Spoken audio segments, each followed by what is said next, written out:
ப்ராடக்ட்டை ஃபீல் பண்ணி பார்த்துட்டு வி கிவ் ப்ரைஸிங். ஒரு பர்டிகுலர் பர்சன்டேஜ் வச்சு தான் எல்லாருமே கொடுப்பாங்க.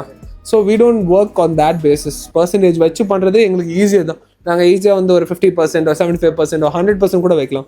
பட் நாங்கள் பொருளோட வேல்யூக்கு ஏற்ற மாதிரி இது என்ன காஸ்ட்டில் வருதோ ஓகே, இது மார்க்கெட் வேல்யூக்கு எவ்வளோக்கு விற்கலாம் அப்படின்னு நான் பார்த்துட்டு ஓகே இதில் லெட்ஸே இதில் ஒரு 5 கலர்ஸ் வந்திருக்குன்னு வச்சுக்கோங்க, இதுக்கு ஒரு ப்ரைஸிங் நான் கொடுப்பேன். இது வந்துட்டு ஃபார் எக்ஸாம்பிள் சொல்கிறேன், இது வந்து லெட்ஸே ஒரு 600-700 rupees வருதுன்னு வச்சுக்கோங்க. மார்க்கெட்டில் எவ்வளோக்கு வச்சுட்டு இருக்காங்க, ஓகே லெட்ஸே 999 ஒரு 1100, 1200. நாங்கள் அதுக்கேற்ற மாதிரி ரேஞ்ச் வச்சுப்போம். இதுவே நான் சம்மந்தமே இல்லாமல் வந்துட்டு ஓகே இது 100% போடுங்கன்னா இது வேறு மாதிரி எக்ரிட்டு போயிடும், 1395, 1495 போயிடும்.